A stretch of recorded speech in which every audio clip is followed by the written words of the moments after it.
Bienvenidos al último capítulo, número 10 de la segunda temporada de Ciudadanos en Línea, post mega elección presidencial, balotaje, segunda vuelta, un resultado extraordinario. Era uno lo esperado, podía ganar uno, podía ganar otro, eso no tiene nada de extraordinario, pero sí algunos números fueron extraordinarios. Antes de hacer ese repaso, saludo inmediatamente a los contertulios, a los invitados panelistas habituales de Ciudadanos en Línea. Fernando Palma, Cristian Larraín y Pedro Iturrieta. Caballeros, ¿cómo están? Bienvenidos a este último capítulo de Ciudadanos en Línea. Hola Alejandro, buenas noches. Todo bien. Ahí. ¿Cierto? Oye, yo creo que se inauguró claramente una nueva etapa en la política chilena. Revisemos algunos datos. Una noticia muy buena es la participación de 8.338.086 electores. Superó largamente más de 1 millón de electores a la primera vuelta del 21 de noviembre. Y, por supuesto, es uno de los datos más relevantes desde que tenemos voto voluntario. Y también, seguramente, el otro dato relevante es la gran distancia entre el 55% que obtuvo el presidente electo, Gabriel Boric, y el 44% que obtuvo José Antonio Kast. De hecho, yo mismo, y aquí al tiro inmediatamente hago mi mea culpa, dije, ganaba Kast, y dije que ganaba por 5 puntos. La verdad que este resultado a mí me ha sorprendido. Y para empezar al tiro a comentar si sorprendió o no sorprendió a nuestros panelistas estos resultados, inmediatamente vamos a dar la palabra entonces a cada uno de ellos. Partamos contigo, Pedro Iturrieta, que tú siempre tienes muchos análisis reposados para después seguir con Fernando y con Cristian. ¿Cuáles son los aspectos que más te llaman la atención de estos resultados tan novedosos e interesantes de la segunda vuelta presidencial? Gracias, Fernando. Un saludo a Cristiana, a Fernando, como siempre. Lo primero es constatar que ganó la tesis del plebiscito, que la vimos y la analizamos, y fue más o menos casi lo mismo, ahí bordeando un 44%. ¿Esa idea de Matamala del sí y el no, esa? Parecido, claro, en términos de la proporción. También falló la de Lagos, no repuntó ni logró casi poder expandir más, si bien logró casi lo mismo que logra el presidente Piñera el 2017, lo cual también es un elemento de análisis y reflexión, porque el que movió el cerco mucho más fue Gabriel Boric, pero Kast dejó en mejor posición al Piñera 2 que el Piñera 1. No hay que olvidar que el Piñera 1 fue desastroso, con un 35% en aquella ocasión que obtuvo en segunda vuelta del Matei, y con una desproporcionada y baja, digamos, convocatoria y elección en el Congreso. Pero dicho eso, algunas reflexiones para dar luego el paso a mis contertulios, que yo sé que ellos siempre también tienen algo que aportar en esto desde su perspectiva valiosísima, y es primero entender algo que habíamos señalado. Primero la emergencia y el surgimiento de un movimiento de recambio que viene de alguna manera, a esta altura yo creo que más que un hecho, a reemplazar a la antigua concertación. Hoy día tenemos un movimiento en forma que había obtenido una votación ya importante en el 2017, pero hoy día se consolida como una fuerza potente y generacionalmente además significativa. Lo segundo es el incierto destino que pueda tener la oposición en manos de la derecha, luego de la conducta y la manera que comienzan a tener algunos de sus líderes luego de la derrota.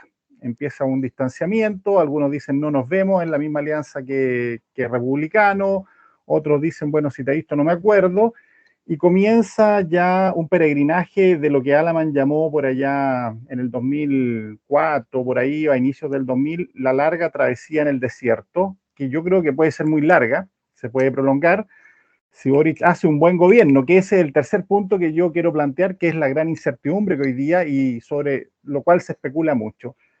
La travesía de la derecha puede ser tan larga como proporcionalmente vinculada y al éxito y a la buena gestión que pueda tener Gabriel Boric. Si Boric tiene una acertada administración, si logra generar los vínculos y los puentes hacia los niveles y hacia los espacios más moderados y de centro, es totalmente factible que pueda revalidar, como decía Fernando, revalidar la prolongación de su legado en un nuevo gobierno del Frente Amplio o Apruebo Dignidad, lo cual significaría que obviamente la derecha vería postergadas sus aspiraciones de poder plasmar eso mismo en el mediano plazo, por lo menos. Entonces, lo que yo destaco y lo que realzo es la participación histórica, el triunfo rotundo y de recambio de Gabriel Boric, el incierto panorama que espera la derecha en una mirada de poder fraccionado y preguntándose quién será el nuevo líder que de alguna manera, o el partido que conducirá, porque no lo personalicemos, pueden ser partidos,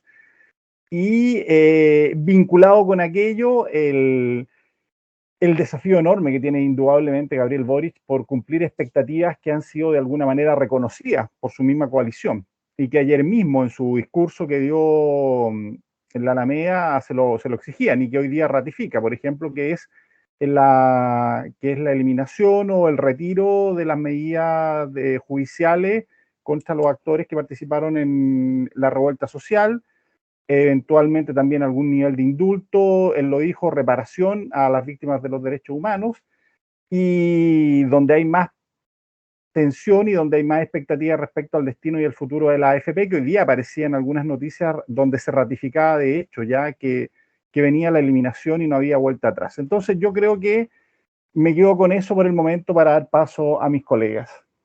Perfecto, ya mencionando varios temas interesantes de los cuales yo estoy tomando nota para después volver sobre ellos.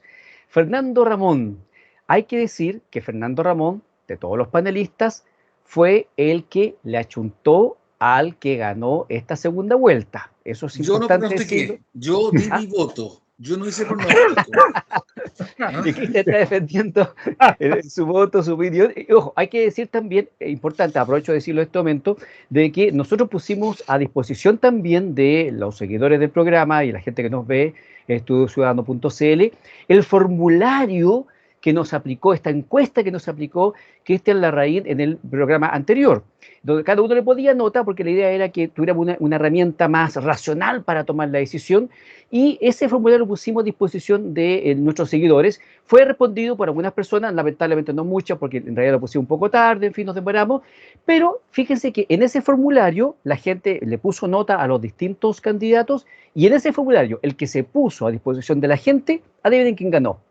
Con un 4,9 superó Gabriel Boric a José Antonio Kast, que obtuvo solamente un 4,3. Interesante, porque lo que significa que las personas que hicieron uso del formulario llegaron a la misma conclusión de la segunda vuelta. Pero que dos candidatos malos. ¿De acuerdo a esa estadística? A esa cuestión, son dos candidatos regulares. Claro, porque la nota máxima es 7. Sí, sí. Claro. Pero yo quiero ratificar, yo quiero recordar que yo realicé el cuestionario hablando de eso y creo que estuve dentro de los que también le daba más chance a Gabriel Boric. Por lo menos con eso me reímos, no acerté, pero lo califiqué bien. Sí, yo recuerdo en tu caso que estuviste bien vacilante, te costó un poco, pero claro, porque tenías muchas dudas seguramente, y claro. Totalmente. Claro, habíamos en la línea de lo que plantea Cristian probablemente. Claro, habíamos otro que en mi caso, que más que un análisis estadístico, uno refleja, por lo menos en mi opinión, siempre reflejé lo que a mí me parecía que debía ocurrir, incluso muy racionalmente, y obviamente lo que yo quería que ocurriera. Y obviamente uno puede estar muy lejos respecto de lo que puede ocurrir. Sin embargo, Fernando Ramón sí le achuntó al triunfo de Gabriel Boric. ¿Cuáles son tus comentarios, Fernando, respecto de lo que acaba de pasar en el país? Bueno, parece que revalidé la certificación de adivino. Sí, claro, de todas maneras, no tienes que poner un turbante, claro, una bola de cristal, todas esas cosas. No, esto es ingeniería aplicada, por eso ando con esta polera. Una bolera muy bonita de la NASA. Eso es publicidad pura y dura. Sí, no están pagando la NASA acá. No, pero ya la NASA vale por sí misma, eso hay que reconocerlo. Sí, yo me quedo con una sorpresa. No, miento, dos sorpresas. La primera, la diferencia entre Boric y Kast. Claro.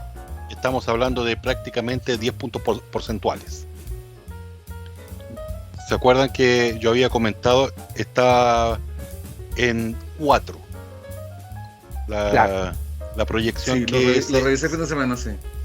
Que se hizo por mi parte y aquí se disparó. Ixixon de la Academ dice ahora que ellos habían hecho una encuesta, pero que no la pueden publicar. Ustedes saben por la ley que impide publicar las encuestas 15 días antes del balotaje. Y según una última encuesta que ellos habían hecho, la diferencia era del orden del 8 o 9%. Pero esa información que no se sabía, no se disponía. Sí, pero no sé, Academ, hay otra encuesta con mayor rigor metodológico. Solo digo eso. Yo sé que no te gusta Academ, por eso lo dije. Sí. No, en ese caso Data influye. Es más rigurosa. Comenté mi sorpresa número 1, la diferencia. Mi sorpresa número 2, que es la cantidad de gente que aumentó la votación. 8.338.086 personas. Yo contaba con que iba a haber más votantes. Estaba dentro de mis probabilidades que aumentara el número de votantes en la segunda vuelta, pero nunca a este nivel. De hecho, este número de 8.300.000 y tantos que mencionó Alejandro recién, es el número más alto de votantes en la historia de Chile.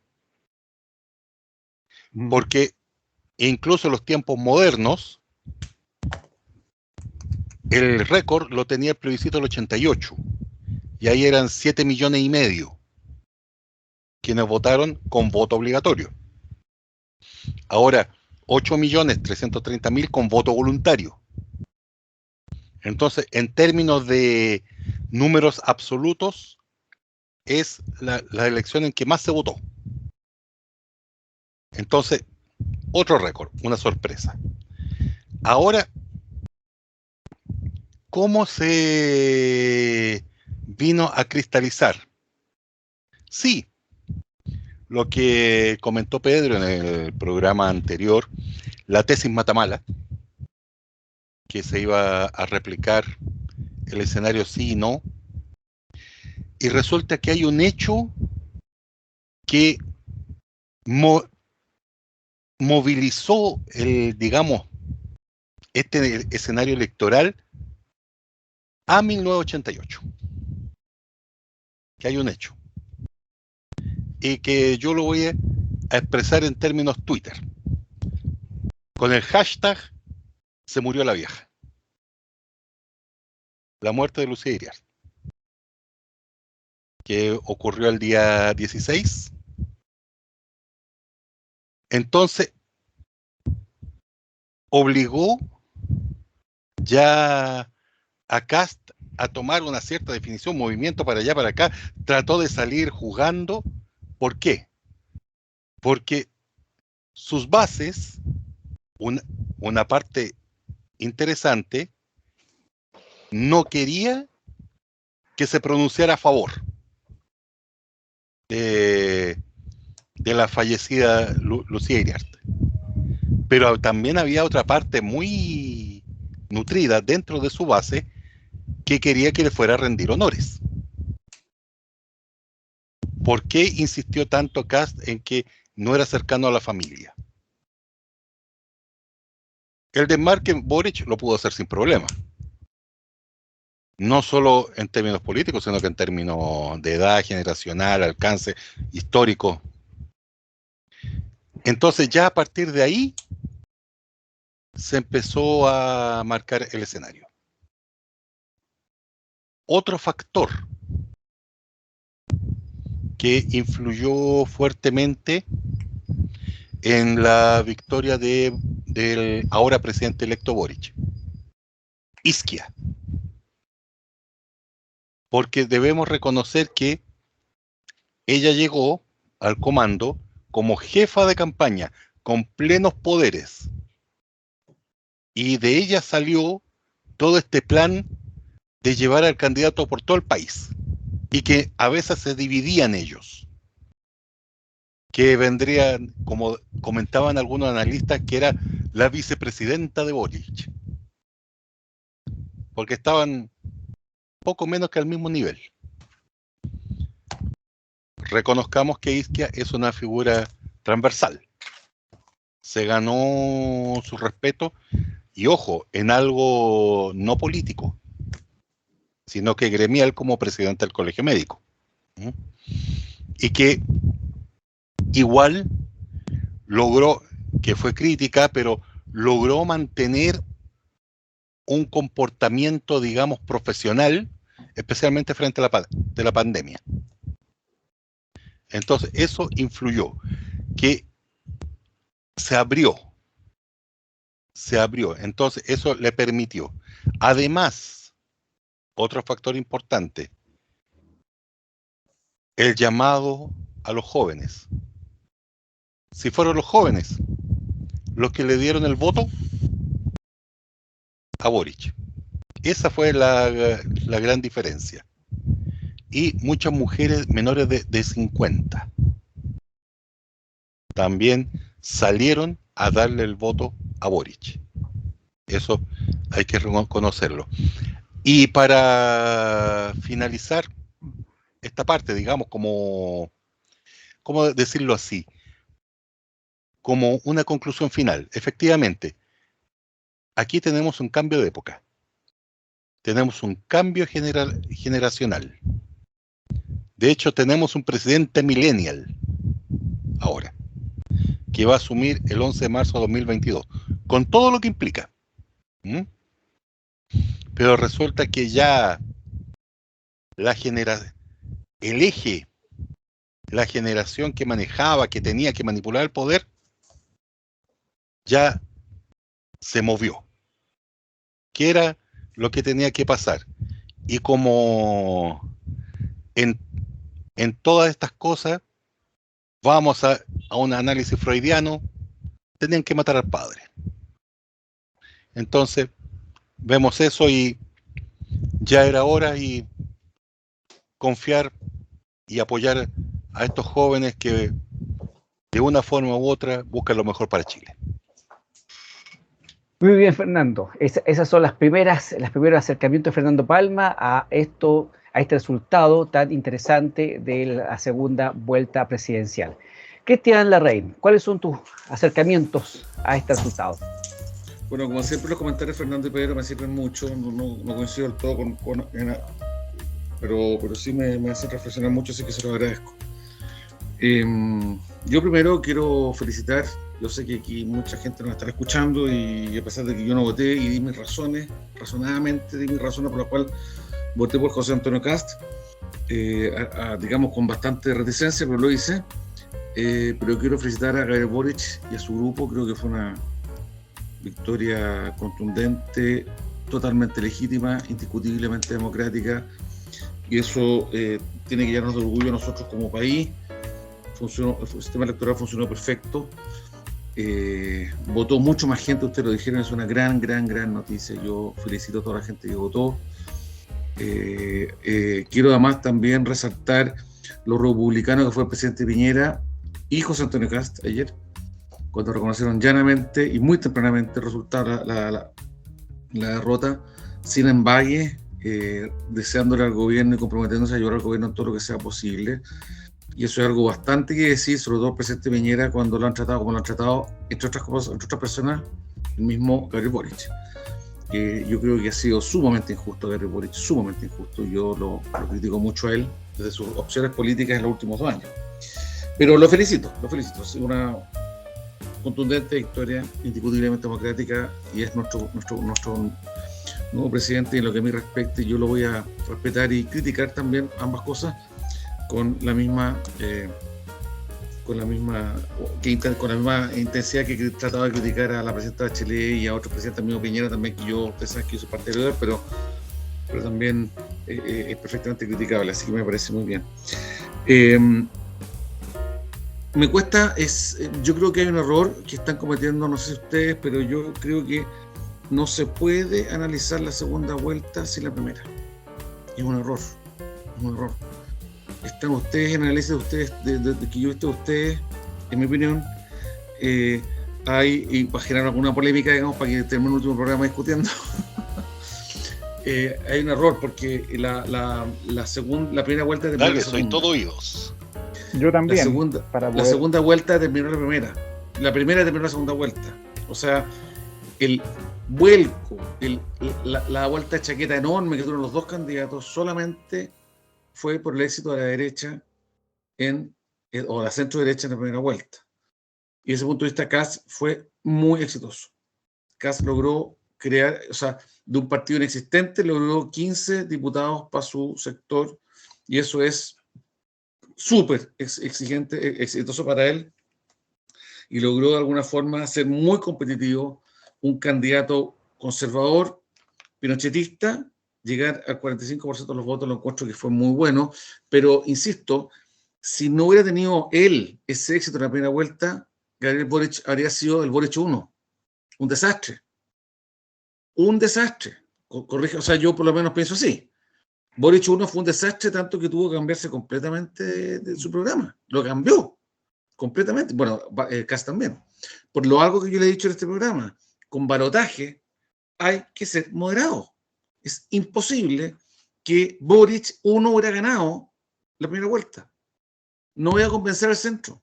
No iba a sacar un 40%, 45% como lo hizo Kast, siendo un candidato duro, pero no es posible tener, y ese es el grave error, y por el cual yo califico muy mal a los dos candidatos, porque tú no puedes pretender ganar una elección presidencial en Chile con balotaje con un programa extremo. Tienes necesariamente que moderarte. Y eso fue la elección de los dos candidatos. Entonces, la elección fue muy exitosa para Gabriel Boric, no. En lo electoral sí, pero en lo político no. Él tuvo que renunciar a muchas de sus banderas. Él demostró improvisación, los dos. Yo esto he sido súper ecuánime, creo. Demostró improvisación, demostró también, un poco escuchaba hoy día a Carlos Peña, también demostró flexibilidad. Eso fueron un político, ¿cierto? Un hombre que es también capaz de decir, chuta, parece que me equivoqué, no iba por aquí la cosa. Está bien, pero eso no en un mes, en 5 semanas.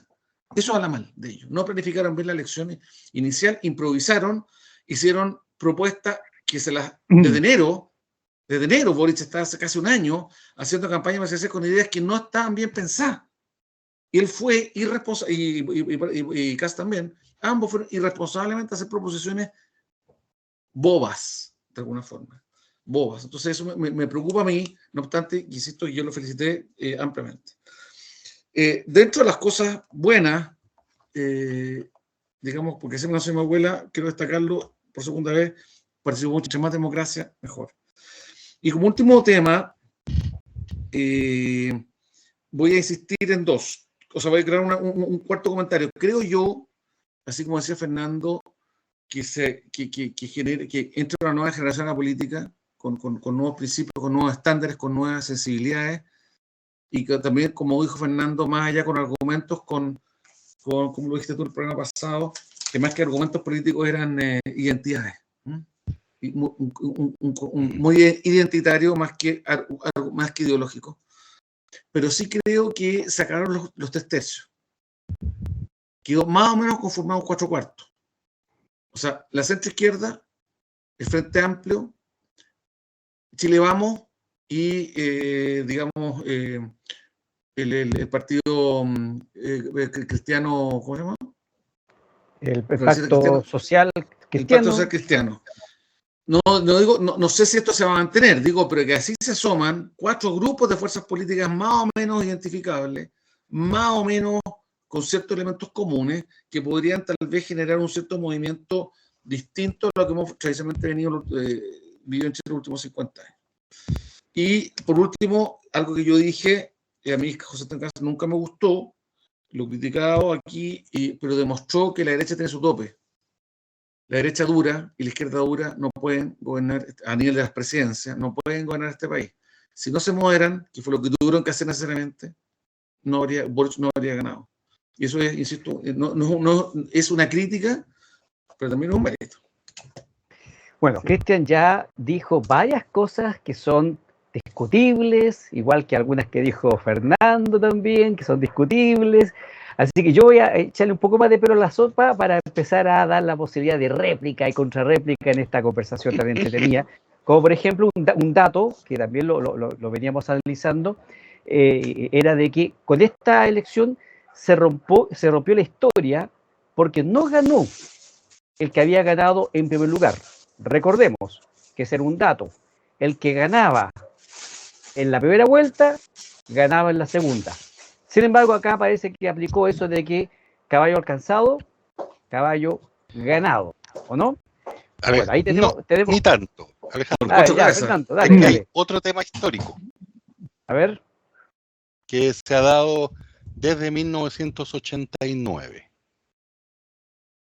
Ningún candidato que haya votado por el sí en 1988 ha sido elegido presidente. Y eso se mantuvo. Ya, interesante. Yo creo que... Pedro, a ver, vamos. No, y para muestra un botón.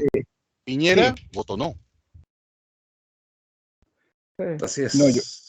Yo quiero agregar más procesos estructurales respecto a lo que planteaba Cristian. Primero hay que entender que Kast y Boric eran, y lo planteé en el capítulo anterior, eran candidatos laterales, eran alternativos, y como tales tenían un discurso más duro, y a quien le cabe, qué duda cabe, Boric hacia lo que fue la antigua Concertación, Kast a lo que fue, digamos, y ha sido el gobierno de Piñera. Entonces, acá lo sorpresivo es que las coaliciones, por eso también lo señalé, las coaliciones que habían sostenido el periodo post-dictadura, que fue la Concertación y Chile Vamos en sus versiones diversas, con nombres diversos y etiquetas distintas, fueron derrotadas por estos discursos a lo mejor simplistas, como plantea Cristian, pero fueron derrotadas y al fin y al cabo. Y bueno, la tradición o la disciplina de la ciencia política indica que la primera vuelta no tiene mucho que ver con la segunda, porque justamente sucede y se tienen que ver los candidatos en la necesidad de hacer lo que señala Cristian. Tienen que salir a buscar un electorado más amplio que no es el de su nicho. Y por lo tanto se produjo un ejercicio de manual. Ahora, lo que yo discuto, y por eso puse algunos puntos al final, es si la flexibilidad que se aludía es estética o es operativa en concreto con el programa. Porque una cosa estética es meramente de forma. La duda, y por eso dije que ahí va a estar vinculado el éxito y quizás la atención del gobierno de Boric, es si su programa va a ser tan flexible como el candidato. Y ahí yo creo que podríamos entrar a darle más galardones en términos de flexibilidad. Por el momento, a mí, en mi opinión, creo que por el momento se conjugó flexibilidad personal, estética, con rigurosidad y observación del programa, que permanentemente era avisado. Además, le llegaban unos mensajes ahí al candidato de que cuidado, puede tener todo lo flexible como persona, pero el programa se respeta. Claro. A ver, vamos a entrar ya luego a lo que es el análisis de lo que viene, de lo que se supo, los primeros anuncios, en fin, de lo que se supone. Es verdad que el presidente asume en marzo de 2022, pero indudablemente este periodo de preparación de la transición ya se reunió con el presidente Piñera, llegó ahí flanqueado por Isquia Siches, como figura que destaca mucho Fernando Palma, por Giorgio Jackson, en fin. Y este verano, indudablemente, van a haber algunos avisos, van a haber algunos titulares que se van a empezar poco a poco a decantar. Pero yo quisiera preguntarles, porque hay algo que dijo Fernando que me llama la atención, que yo personalmente creo que se termina un ciclo político que tiene que ver con la muerte de Lucía Iriart.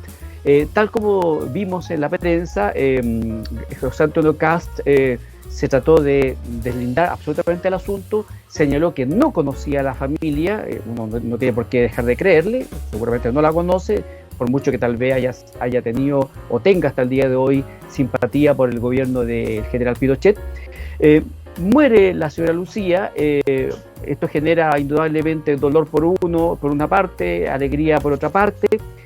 Muere el pinochetismo definitivamente, porque me llama la atención, Fernando, que tú haces este comentario de que no ha sido presidente ninguno que votó por el sí.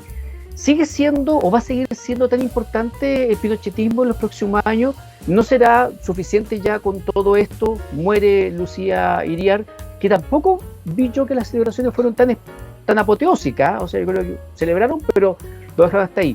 ¿Seguirá siendo pinochetismo un tema para las próximas elecciones en el país? Fernando, tú que planteas este tema de que parece que todavía las decisiones del pasado para uno y otro siguen penando. Bueno, en base a lo que se ha visto y Bueno, en el sector de Santiago que yo vivo, celebraron bastante la muerte de la señora. Sí, no, se vio en la televisión, sí. Así que, no, yo tenía los bocinazos en la esquina, así que Claro. ahí con gente cantando y todo eso. Entonces, pucha, si se alegran si se alegran con tu muerte, pucha, preocúpate. Y bueno, funeral discreto, rápido, porque como estamos en tiempos de COVID, La cremaron. sí, y fue cremada, además. Pero, ¿por qué cremada? Le pasó precisamente por la misma razón por la que cremaron al marido, para no dar una tumba sobre la cual vayan a bailar. Entonces, evitar ese tema. Entonces, Pero claro. se quitó ese aspecto. Ahora, ¿el pinochetismo va a seguir vivo? En mi opinión, sí. Va a seguir vivo como una acción de base, como una acción dura. Y aquí yo les voy a pedir a mis amigos y contertulios, Pedro y Cristian, que me entiendan más o menos es el siguiente argumento, que fue bueno. A mí me tocó, dentro de las cosas que uno busca y estudia y averigua, busquen una entrevista que le hicieron a Daniel Mansuy. Está en YouTube, dentro de este ciclo de entrevistas de Icari, ¿ya? Que hizo Christian Barken. Y hay una cosa muy interesante que dice Mansuy, que es la derecha en Chile, que es muy particular. Y en el fondo, ¿por qué la derecha no se puede zafar de la figura de Pinochet? ¿Ya? Y parte explicando. En general, en el mundo hay tres tipos de derecha. Primero tenemos una derecha liberal, ¿ya? Tenemos una derecha autoritaria, que es la que habla del orden. Y tenemos una derecha conservadora, que es la del discurso de la familia, los valores tradicionales y todo eso. ¿A qué viene todo esto? Y hay que reconocerlo, Pinochet tuvo la genialidad, fusionó las tres en Chile. La derecha chilena es liberal en lo económico, es autoritaria en el aspecto de preservación del orden público e institucional, y es conservadora en lo valórico. Entonces, a la derecha chilena le cuesta zafarse de la figura de Pinochet, porque como la fusionó, no importa cómo sea, igual se topan. Es como esos monos porfiados que lo tiras para abajo, no, vuelve y vuelve.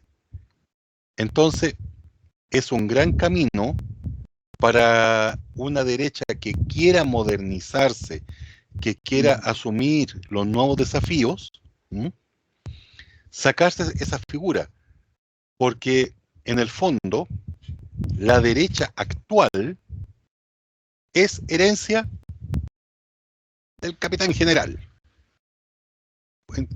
Por eso que digo que va a seguir mayor o menor preponderancia, quizás, pero va a estar presente. ¿Qué te Rey? Estás pidiendo la palabra, a ver.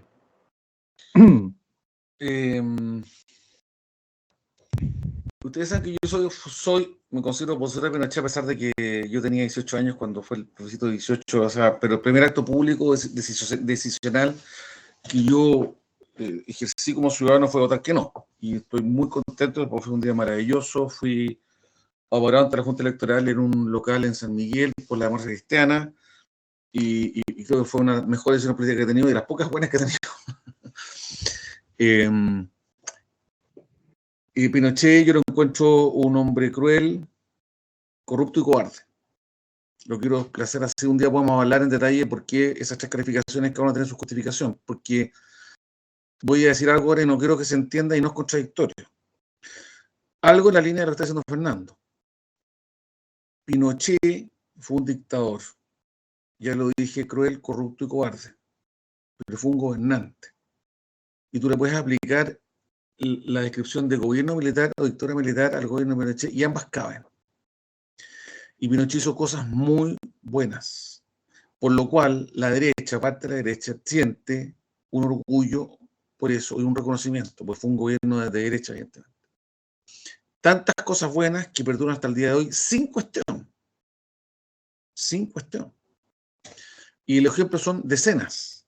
Yo voy a dar solo algunos, por los cuales quiero decir que de alguna forma Pinochet hizo una obra, a pesar de todos sus defectos y errores, hizo una obra y un legado político importante. Regionalización. Pinochet. Tratado de paz y amistad con Argentina. Pinochet evitó una guerra, Pinochet. Siempre dice que los militares son los buenos para la guerra. Pinochet la evitó, estuvo al borde. Con una dictadura argentina espantosamente corrupta y al revés de Pinochet. Nadie habla de Galtieri. En Chile se habla de Pinochet. Pinochet tiene presencia intelectual actualmente. Nunca en la historia hasta yo recuerdo del año 70 para acá, cuando rompimos relaciones diplomáticas con Bolivia, Chile estaba tan cerca de llegar a un acuerdo limítrofe con Bolivia respecto de la salida al mar, con Pinochet. Pinochet creó la AFP, hasta el día de hoy existe la AFP. Y el nomedular igual como las creó José Piñera en el año 80. Han cambiado poco, el nomedular han tenido cambios importantes, pero el nomedular es lo mismo. 40 años después no me digan que tan mala no son. De hecho, yo las defiendo y podemos un día discutir sobre eso. Yo sé que Pedro sabe mucho de eso, pero la ISAPRE, la regulación de bancos, no, eso lo retiro. La ISAPRE, el subsidio habitacional, el IVA, lo creó Pinochet, el IVA. Pinochet creó la actual ley de impuesto a la renta. El decreto ley se llama decreto. ¿Ustedes saben cuál es la diferencia entre decreto ley y ley? Hubo decretos leyes en Chile entre el año 73, 11 de septiembre y el 80, hasta que se promulgó la Constitución de 1980. De ahí pasan a ser leyes, ¿cierto? Porque se supone que estábamos en un régimen de transición. Entonces, el decreto ley 824, el decreto 825, respectivamente, ley del IVA y ley de la renta, subsidio habitacional, la creación de la carretera austral, el Metro Santiago, aunque era una idea anterior, pero sí la terminó de ejecutar Pinochet. O sea, Pinochet hizo una tremenda obra en muchos aspectos, en muchos no, y muchos cometió muchos errores.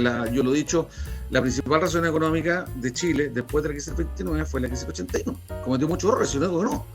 Pero eso hace que hay que ser, que uno, si quiere ser ecuánime, tiene que reconocerle a él muchos méritos. Y además, piénsenlo ustedes, a diferencia de Galtieri, a diferencia de Franco, a diferencia de todos los dictadores chilenos, de Alvarado en Perú, que era de izquierda, extrema izquierda, terminó su gobierno cuando él se cumplió el calendario que él mismo dijo. Esto es algo que no se le puede pedir a nadie. Y que la dictadura de Pinochet, siendo una dictadura cruel, corrupta y se me olvidó cruel, corrupta. Cobarde, también había dicho. Y cobarde. Terminó el año 89, tal cual lo dijo el año 80. Hubo un itinerario, hubo un desarrollo intelectual, ¿cierto? Hubo una lógica, hubo una mística que logró imprimir a su gente. Y lo dijo la vez, estoy terminando, lo dijo la otra vez el mismo Max Colodro, que dijo en el fondo que no se puede entender que Pinochet haya logrado terminar su mandato con toda la crisis económica del 81 sin gran apoyo popular. No digo que mayoritario, evidentemente no, pero significativo. Y es porque la centroizquierda mira siempre, la izquierda más dura, todavía no la centroizquierda no, miran muy mal a la derecha. Y la derecha en este país, fíjate, en La Pintana, ¿no vieron resultados en La Pintana? El 30% de los habitantes de La Pintana votaron por derecha dura. Votaron por José Antonio Kast. En La Pintana, la comuna más pobre de Chile, la más pobre. Bueno, te quiero decir eso. Por eso Pinochet sigue vivo intelectualmente en su obra, sigue vivo de alguna forma en la imagen colectiva de la gente de centro derecha.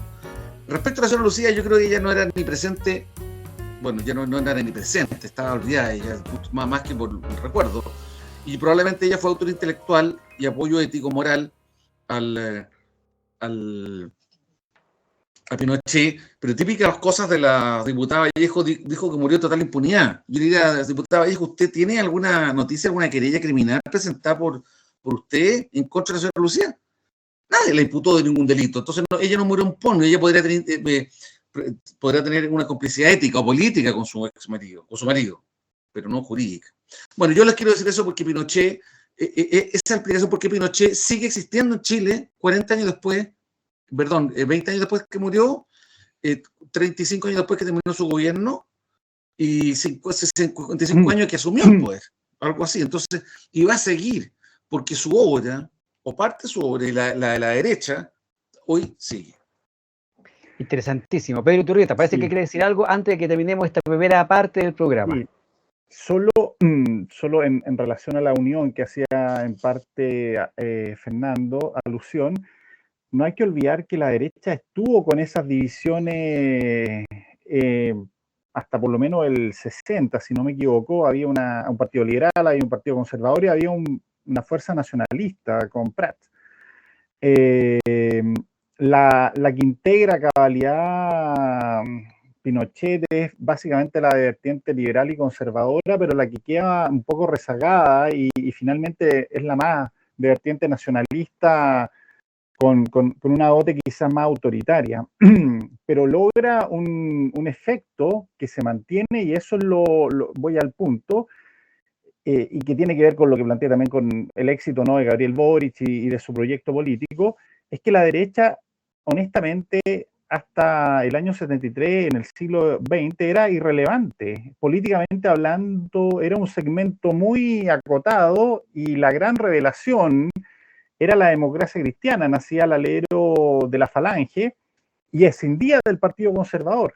Entonces, ahí hay un elemento que no es menor. Frey en algún momento llega a decir que va a gobernar hasta el año 2000, y en realidad la cuerda le duró hasta el año 70, y ahí pierde la democracia cristiana porque sufre rápidamente un elemento que suelen presentar los partidos en general, las coaliciones, pero que las presentó rápidamente la democracia cristiana, que fue la fractura ideológica y la escisión ideológica interna, que es lo que puede también hoy día presentarse en la derecha, de no haber un punto y un proyecto en común. Ahora, quizás en esa línea, y con esto termino, vamos a tener que ver uno de los grandes desafíos, porque de lo contrario, la fractura y la escisión de una coalición, ya que tiene a 4 actores, obviamente que hace más compleja la convivencia por un lado, y también la unidad, pero más allá de eso, que es un tema de fuerza y de viabilidad de gobierno,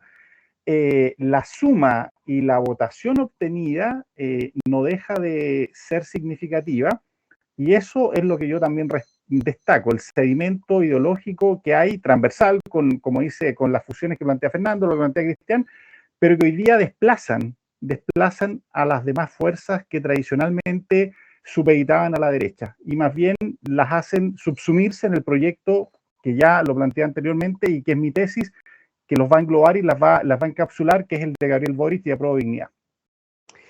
A ver, varias cosas que se están diciendo me dan el pie para lo que viene el segundo segmento. No, varias... Oye, Alejandro, disculpa. Hay hacerle una pequeña apreciación a mi amigo Cristian Alberto Larraín Ríos, que Camila Vallejo tenía razón en declarar que la señora ahí murió en impunidad porque estaba procesada como cómplice por las platas del Banco Riggs. Entonces estaba con ese proceso en Estados Unidos. ¿No había terminado ya ese caso, Fernando? ¿No había terminado ya ese caso?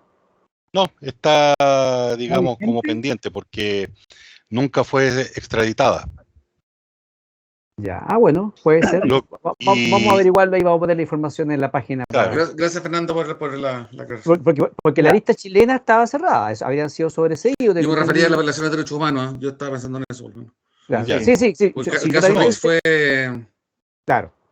Sí, yo también pensé en eso Claro. No, y cuando, de hecho, lo que, claro, no está, como se dice, acusada por violación a los derechos humanos, pero hay mucho comentario, muchas referencias que fue, bueno, ustedes han escuchado de que eso de detrás de un gran hombre hay una gran mujer. sí, sí, sí. Aquí se aplica totalmente. Bueno, Y la señora se aseguró de tejer una red de poder bastante grande, primero con las señoras de los comandantes en jefe, después con las señoras de los altos mandos de las distintas Fuerzas Armadas, y se culminó en su gran feudo llamado SEMA Chile. sí, salieron varias notas de prensa, reportajes que hablaron del perfil de Lucía Iriart. Efectivamente, se dice que fue vital en la decisión de Augusto Pinochet de subirse al golpe de Estado. Todos conocemos la historia de que Augusto Pinochet llegó de invitado al golpe y terminó asumiendo el liderazgo y que se dice que la señora Lucía habría influido mucho en esa decisión, que incluso dice que lo llevó a ver a sus hijos que estaban durmiendo, una de sus hijas, y le dijo, mira, tú vas a dejar a merced del comunismo, vaya a saber qué otra cosa le habrá dicho, a nuestros hijos, y eso habría sido un factor que había provocado que Augusto Pinochet tomase la decisión de sumarse al golpe de Estado. Y claro, tal como dice Fernando, detrás de un gran hombre siempre suele haber una gran mujer. Y claro, separemos las cosas. No, yo no recuerdo que alguna vez haya querellado a Lucía Iriart por violación de derechos humanos, más allá de, obviamente, esta interpretación que se hace, razonable, por cierto, de que más de algo tiene que haber sabido y más de algo puede haber influido en la conducta de su marido. Pero sí fue imputada el caso Riggs, que tendría dos aristas, una chilena y una norteamericana. La chilena creo que la terminaron. En fin, La pero americana sigue abierta. lo de la americana no lo sabía, y claro, sencillamente con la muerte terminan las acciones penales como regla general. Vamos a ir a la pausa, a la única pausa que vamos a hacer en este programa, es un poquito más corto, pero más intenso de todas maneras, porque se han dicho muchas cosas. Yo solamente rescatar los titulares para la segunda parte, como por ejemplo, de que con todo esto que ha pasado, y Fernando ya lo adelantaba incluso en el programa anterior, la figura de Kast sale enormemente fortalecida. Estamos hablando de un sujeto que es capaz de retener, de aumentar su votación en forma muy fuerte, lo que es mucho para una persona que ha sido calificada de ultraderecha, o sea, que se le han también aplicado una serie de motes que a mí parece son un poco excesivos en relación a lo que realmente es. Si me dicen que es conservador, me parece que es bastante conservador José Antonio Kast, pero ultraderechista me parece que ya es un poquito excesivo. Y también quiero, y también quiero dejar planteado es fascista la fruta. responsabilidad de algunos, perdón. Fascista fruna, la versión barata. ya, eso lo vamos a ver. Y también quiero dejar planteado ante la pausa que analicemos un poquito el rol que tuvieron, por ejemplo, el Partido de la Gente. Parece que llegó tarde con el apoyo. Uno se pregunta dónde quedó ese millón. Sabemos que no podían endosárselo completamente al candidato, pero más de alguno iba a votar por Kast después de que el Partido de la Gente dice que en la consulta interna la mayoría se inclinaba por José Antonio Kast. También algunos, por amigos míos por ahí, de Evópoli, que decían, yo renuncio, no puedo estar en un partido amarillo. Ahí yo creo que ahí hay una crítica interna a especialmente Evópoli, que fue el único partido que dijo, vamos a apoyar, pero vamos a estar fuera, no va a ser gobierno. Incluso se planteó la posibilidad de ser oposición. Y también el rol que tuvieron algunos personajes que aparecieron como los niños símbolos de esta derecha republicana. Estoy hablando de Johannes Kaiser, Gonzalo de la Carrera, y también algunos dichos por ahí de la doctora María Luisa Cordero. De esto y también de las expectativas del futuro gobierno de Gabriel Boric vamos a hablar en el segundo segmento de el capítulo 10, el último de la segunda temporada de Ciudadanos en Línea. Vamos y volvemos.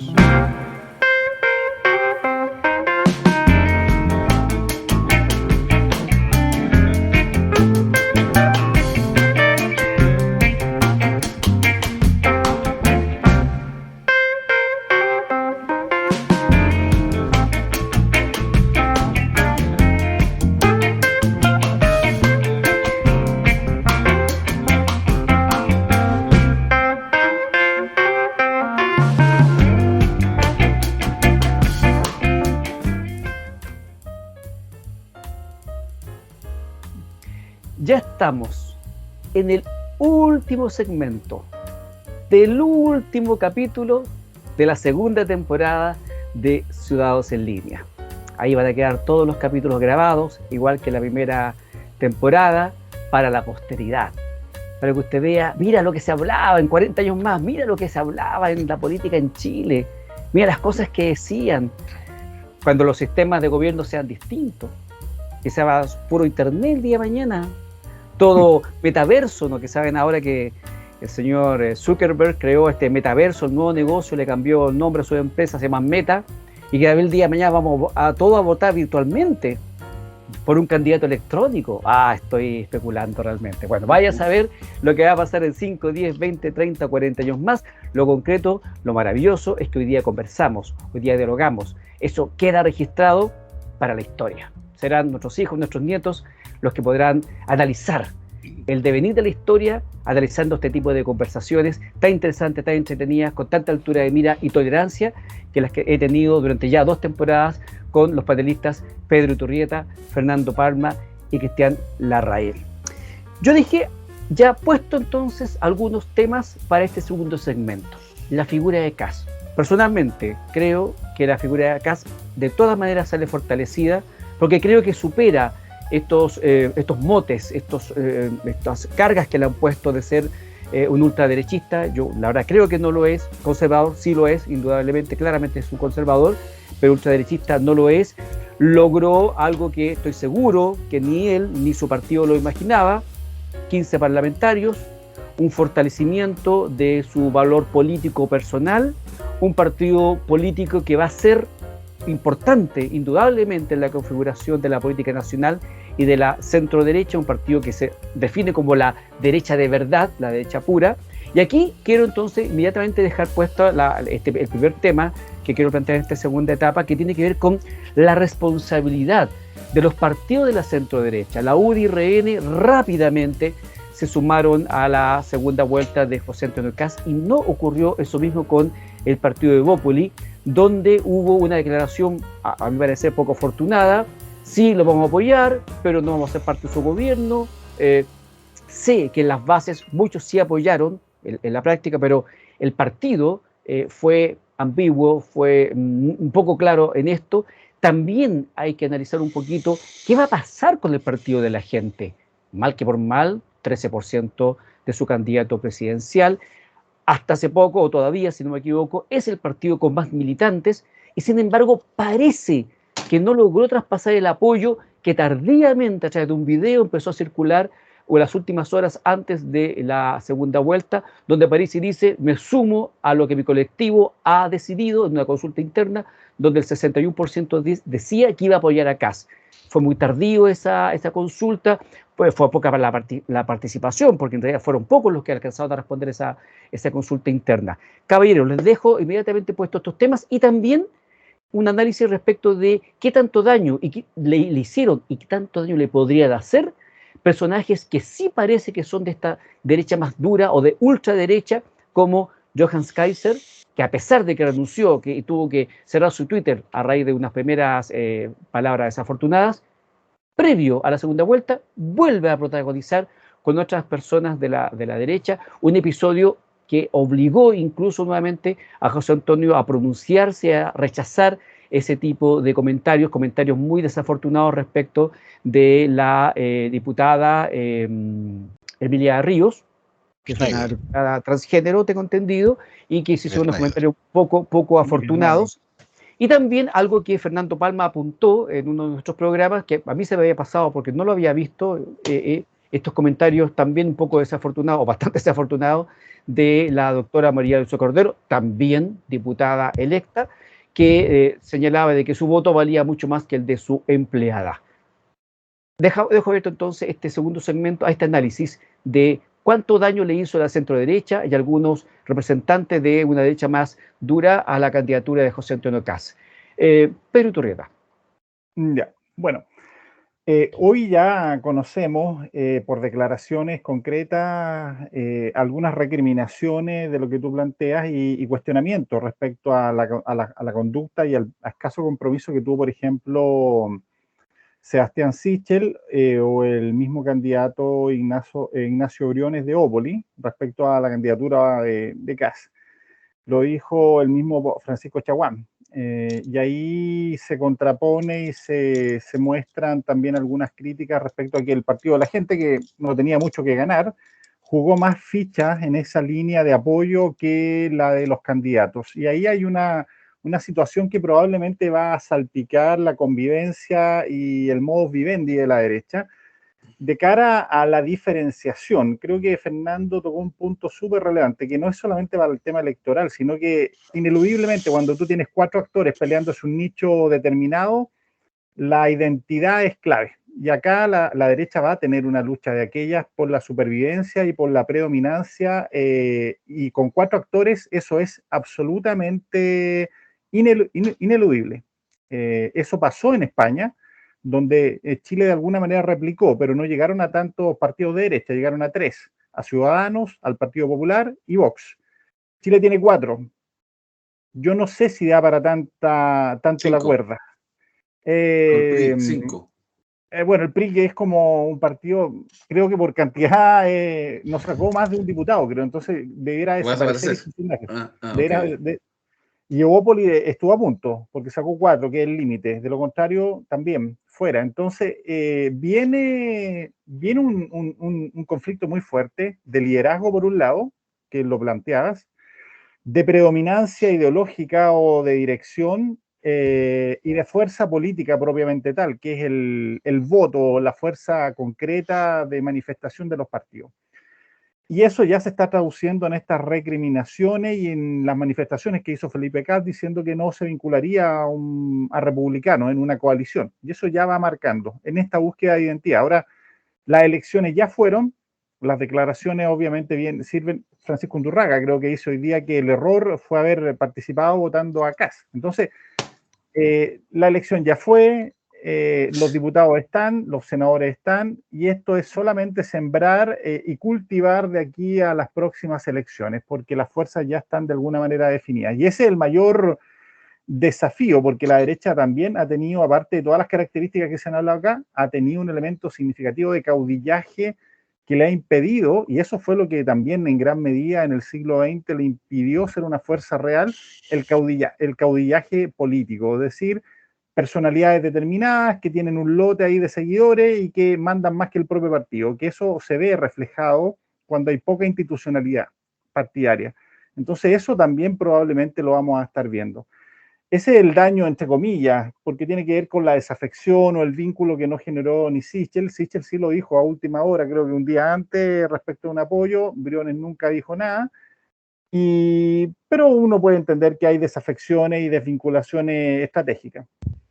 Lo de Partido de la Gente creo que hicieron más de lo que pudieron haber hecho sus propios porque no tenían ningún compromiso real. Y además porque dentro de sus diputados tienen personas bastante diversas, por lo tanto podría inclusive jugarles en contra, como en algún momento ocurrió. Y la última parte que tiene que ver con sus propios integrantes, yo creo que ahí hay un tema mucho más sustantivo, ineludiblemente. Porque el fuego amigo. El fuego amigo. Hablamos de coaliciones que no estaban en el mismo, por lo tanto era absolutamente esperable a lo mejor que Briones dijera no voy a participar porque no éramos ni de la misma coalición. Claro. Entonces, eso podría ser esperable, pero lo que ocurrió con Kaiser y lo que ocurrió con Gonzalo de la Carrera, yo creo que es la propia encrucijada que va a enfrentar Republicanos, porque Republicanos es una fuerza que también, como toda fuerza, tiene internamente facciones, y estos dos personajes son aparentemente de las facciones más duras y extremistas, quizás políticamente hablando, y quizás ahí cabe perfectamente el mote de ultraderecha o de extrema derecha. Entonces, que surgen a la vida en espacios de conversación como este, van creando nicho, van creando público, van manifestando cosas que a no todo el mundo le gustan, a no a todo el mundo le agradan, y bueno, salen electas producto de un sistema que ya lo analizamos en algún momento, que lo permite, porque justamente el sistema predica hay que incluirlos a todos. Y esto no diferencia, ultra izquierda o ultra derecha, si usted juntó un puñadito de votos y los suma y logra estar, va a estar. Y entonces, ¿cómo lidiar con este tipo de personajes? Y eso ya lo vivió en carne propia José Antonio Kast. ¿Y cómo va a lidiar la democracia chilena? Porque estos personajes quedan, debutan en marzo, igual que el presidente Boric. Entonces, ese también es un elemento relevante y no menor. Y lo más probable es que se produzca en alguna medida algo similar a lo que hemos observado también en la convención. Y por eso hablo de que la derecha va a vivir probablemente una situación compleja, porque en la convención la derecha también se terminó dividiendo y se fracturaron ahí fuerzas, operan, se coordinan, pero no están literalmente juntas pero no revueltas. Y eso probablemente va a volver a ocurrir, no dudo que eso vaya, más bien lo asevero que va a ocurrir, porque son fuerzas absolutamente diversas y distintas, ideológicas y de creencia, que están ahí conviviendo. Es absolutamente imposible amordazar a Kaiser por mucho tiempo. Y una vez que esté en el Congreso, yo creo que se va a sentir como pez en el agua. Amordazar a Kaiser, por favor, Pedro, ¿qué ideas son esas? Oye, a propósito, y mencionaste la Convención Constitucional, que se me estaba olvidando como actor. En la primera vuelta, Loncón y Baza, presidenta, vicepresidente, acusaron el golpe, dieron señales de moderación respecto de que la convención sí iba a tratar de encarnar los verdaderos deseos. Palabras muy bonitas. Hoy día cambia. Hoy día tienen a un presidente electo, Boric. Y eso podría generar al menos dos situaciones.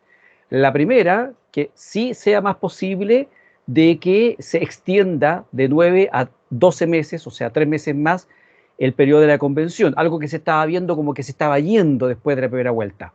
Y segundo, bueno, la convención podría volver a agarrar fuerza y plantear ideas peregrinas, como por ejemplo, que el periodo del próximo Congreso sea más corto, especialmente si personajes como Johannes Kaiser o Gonzalo de Carrera empiezan a dar motivos para decir, oye, cortemos este Congreso, porque con este tipo de personajes vamos a tener serios problemas para confraternizar en el país. Sobre todo ahora que después de que sale Boris, sale Juan Sutil, sale la gente de la CPC, de los grupos económicos, a desearle los mejores parabienes al candidato, y como diciendo aquí no ha pasado nada, cualquiera que haya sido el elegido íbamos a tener la misma actitud. Así que ojo con ese tipo de temas. La Convención Constitucional podría también cambiar un poquito su actitud a sentirse envalentonada al tener un presidente de su misma sensibilidad. Fernando Ramón, culpas de algunos personajes, ¿encuentras tú que hay? ¿Qué piensas tú que va a pasar con personajes como Kaiser de la Carrera? ¿Le van a hacer bien a la centro derecha o mejor hacerle caso a la convención y acortar el periodo del próximo Congreso? Yo también pongo nervioso con personajes así, pues, Fernando, sí, hay que decirlo. Sí. Me gustaría saber, a ver, cómo poder decirlo, que cómo fue que pudieron salir electos, que esas son esos misterios que uno se va a llevar a la tumba. Y quiero reiterar, Fernando, el llamado de atención que hicimos acá, de que para las elecciones, los equipos, los que buscan candidatos, tienen que fijarse más. Hoy día es impresentable, teniendo redes sociales, teniendo YouTube, Internet, tú le pones el nombre a cualquier persona en Internet, en un buen buscador como Google, y encuentras mucha información de esas personas y puedes entonces llevar esa información al comité de preselección de los candidatos. O sea, con esto termino, Fernando, con la señora María Luisa Cordero. Todos sabemos que María Luisa Cordero sufre de incontinencia verbal. Podrá ser muy psiquiatra, muy buena para la farándula, pero sabemos que se le escapan los enanitos y dice barbaridades. Y uno podría estar en el fondo de acuerdo con ciertas cosas que dice, pero la forma como las dice, en los momentos en que las tira, no le hace bien, yo creo que a ningún partido. Yo creo que ningún partido medianamente ordenado quisiera tener a María Luisa Cordero en sus filas. Incluso va más allá, si hay cuestiones que tú tienes que decir no. Y el no. ¿Y por qué? Porque no. Así de simple. Son esas cuestiones que tú no las discutes, porque son de principios tan básicos. Por ejemplo, o las tallas de Kaiser respecto de Emilia Ríos. Claro, eso es no. Y, o sea, pero una talla, oye, bien mala tu talla. Discúlpate. Hay cierre paréntesis. Volviendo al tema, ¿cuáles son las culpas? Bueno, al margen de los personajes que tú mencionas, que resulta que Johannes Kaiser es el niño símbolo ahí de los desatinos, pero parece que le quiere quitar el título Gonzalo de la Carrera, porque O a cuando... Florcita Botúa. No, mira, Florcita Motúa está apareciendo como una persona centrada al lado de estos personajes. Entonces, eso más me asusta. ¿Mm? Porque resulta que tú tienes un personaje que está dispuesto a replicar una fake news a sabiendas que es una fake news. Esto a propósito del tuit que replicó el diputado electo Gonzalo de la Carrera. Sí, digámoslo para que la gente lo entienda bien, se trata de una imagen Sí. de Gabriel Boric que lamentablemente para Gonzalo la Carrera estaba trucada, donde aparentemente aparecía Gabriel Boric apoyando desórdenes, manifestaciones, destrucción Claro. en la vía pública, y luego rápidamente se supo que en realidad la imagen de él era la correcta, pero el fondo era el totalmente Que era trucado foto porque trucada. se refería a otro tipo de actividad en la que andaba. Parece que una lluvia, parece, pero no era Era precisamente una inundación. Sí, yo vi la foto original. Sí, está La circulando en internet. publicaron. Entonces, no, esta es la foto original. Y claro. Y ahí calzó. Entonces, ¿con qué se buscó defender este diputado electo de la Carrera? No, pero lo que importa es el fondo. Pero resulta que si tú estás poniendo una foto que supuestamente reafirma lo que estás diciendo y se destapa que la foto es fake, es falsa, es una mentira, Claro. tu mensaje se derrumbó. Claro. Perdiste credibilidad. Oye, Fernando, Ahora, y lo peor de disculpa, todo, para habiendo continuar. tantas otras fotos de Boric haciendo embarradas, pues. Sí, pero resulta que, ¿cuál es la diferencia? No, que esta era falsa, obvio. No, es que harta foto que da vuelta que si, mira, lo mejor que te puede pasar es que te hagan meme. Porque eres famoso y eres considerado. Y eso Boric lo entendió. ¿Alguna vez alegó? Nunca. No se puede, no se puede. Cuando es figura pública está sonado. Al contrario, a él le convenía que lo hicieran meme. Porque, nuevamente, la viralización claro. de la publicidad. Otro tema que se reflejó, voy a seguir con las fake news, y que es malo lo que voy a decir, que entre gente más joven y gente de más edad, la gente de más edad es la que cae en los fake news, ¿ya? En estas noticias falsas. Pero el problema no es ese, el problema es otro, que esta gente de más edad está dispuesta a reenviar esta noticia falsa, incluso a sabiendas de que es falsa. Eso es actuar de mala fe. Sí, pero resulta que dicen, pero no importa porque me cae mal, porque no quiero que saque el candidato, por la razón que sea, porque me levanté con el pie izquierdo. Claro. Y eso el fin justifica los medios. Y que quedó claro que se pasó a guerra sucia en el último debate radial de Archie.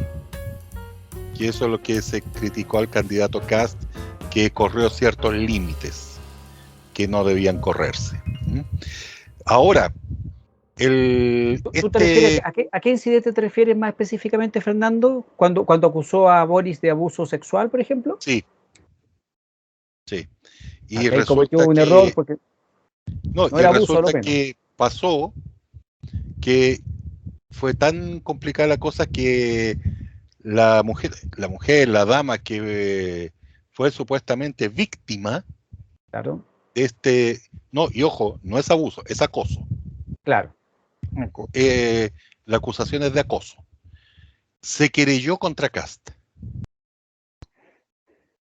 Ahí por divulgación. No, Siempre, no, no debida. siempre el juicio de que salió en una declaración previa a la segunda vuelta apoyando claramente a Gabriel que iba a votar por él, a pesar de toda Claro, la historia previa. a pesar de todo eso. Entonces, ese es el tema que da. Ahora, tiene gente dando vuelta. Bueno, salió la abuela elegida, Pamela Giles. claro, salió la Ujú. abuela, el abuelo no salió, lo cual, como dicen por ahí, confirman que el abuelo es yeta, Su lo pareja, han Pablo tirado de Maltés. candidato no sé cuántas veces y no sale. Así que, entonces, mejor que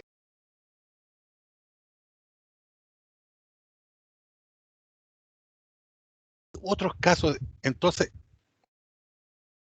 se está armando un congreso, una cámara y un senado, por decirlo así, más ecléctico, más desordenado. ¿Mm? Entonces no sabemos qué va a pasar. Ahora, lo, mi miedo, los diputados de republicanos, que ahora son 14. ¿Mm?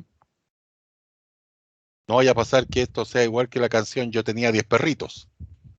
Yo tenía 15 diputados, uno se me arrancó con los tarros, no me quedan más que 14. ¿Mm? De los 14 que me quedaban, uno andaba repartiendo noticias falsas. ¿Eh? Ahí no me quedan más que 13. No vaya a pasar eso. ¿Mm? Porque igual la gente se da cuenta. Bueno, considerando que en el caso de la carrera fue elegido Las Condes, entonces es un nicho duro, duro, duro. Otro tema, Partido de la Gente. Esa sí que es bolsa de gatos. Porque no sabemos qué va a pasar. Ni siquiera con Parisi. De hecho, según algún análisis así en base a la matemática simple, de los 900.000 votos que sacó Parisi aprox, se estima que entre 550 y 600.000 se fueron con Boric. 300.000 se fueron con Kast. Y el resto se quedó en la casa. Eso es lo que se estima. Esto es una estimación. ¿Por qué? Claro, hicieron consulta y todo eso, pero no se olviden, no era vinculante. Sí, no, como todo. Además, ellos No era, tenían 6, Exacto. 7 diputados también, ¿cierto? tienen Ellos tienen 6, 6. Ya. 6 Ahí también diputados. podría pasar algo parecido a lo que estás planteando el Partido Republicano. Sí, sí. Si la base electoral es tan voluble, vaya a saber qué va a pasar después con esos Es que de hecho, ¿qué puede parlamentarios. pasar? Con el Partido de la Gente podría pasar lo mismo que pasó con la lista del pueblo. Claro, se me estaba acordando de eso cuando hablaba del Descubrieron Partido que malos manejos y la cuestión se desarmó. Todos los convencionales que salieron elegidos por la lista del pueblo salieron arrancando. ¿Ya? Puede pasar con el Partido de la Gente que todos los diputados militantes, al ver lo que hizo su santa figura llamada Franco Parisi, especialmente ahora con todos los malabares y desmanes que salieron publicados en CIPER. ¿Mm? CIPER fue el Claro, que destapó la denuncia, la denuncia manejo de de las plata. platas. Claro. Pueden hacer lo mismo y arrancar. Ahora, que se hayan ido en su mayoría por Boric, tiene su parte de razón. ¿Por qué? No nos olvidemos que el Partido de la Gente son, digamos, el grueso los que eran clientes de Felices Forrados. ¿Ya? ¿Y quiénes eran los clientes de Felices y Forrados? No era gente que estaba a favor de la AFP, oh, qué buena la AFP. Eran gente que desconfiaba. me incluyo, desconfía. Yo fui cliente de Felices Forrado. Mira. Y funcionaba, me funcionaba. Aplicando las recomendaciones como ellos decían en la fecha precisa, hasta gané plata. Entonces, funcionó. ¿Ya? Entonces la idea era ganarle a la AFP. Especialmente ya con el tema de los multifondos, el mismo afiliado es responsable de sus plata. Ya, entonces yo la muevo como estimo más pertinente. Entonces era lógico que todo un caudal mayoritario se fuera con Boric.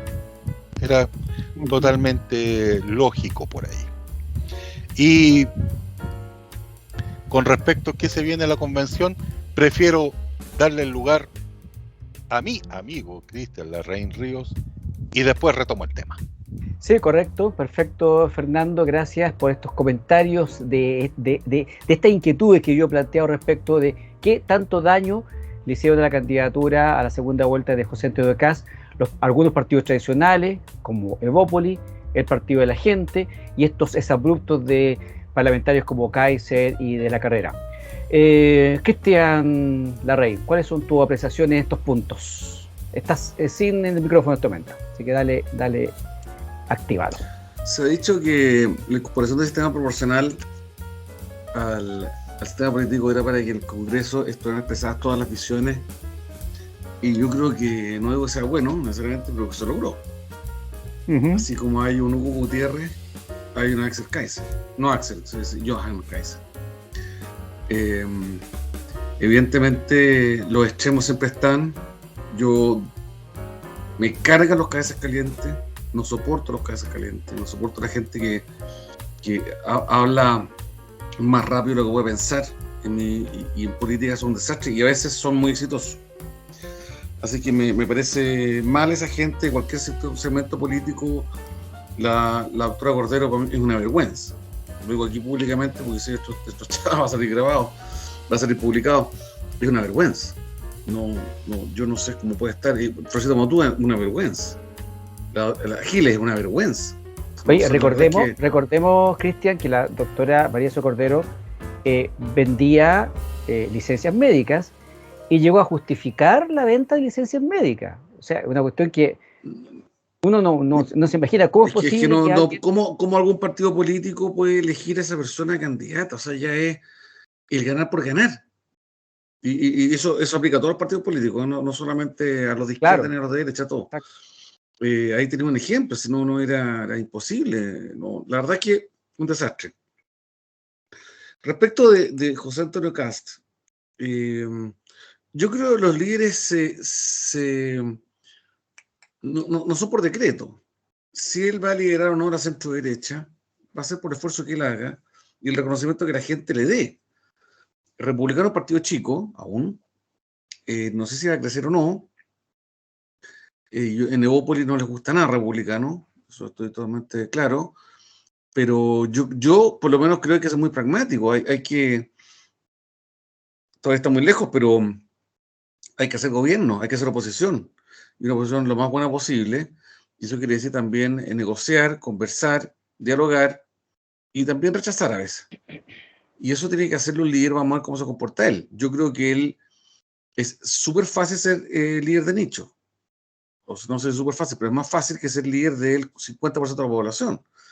Entonces, él tiene que darse cuenta que si no se morigera y que no hace lo que hizo para la segunda vuelta, no va a ser líder de nada.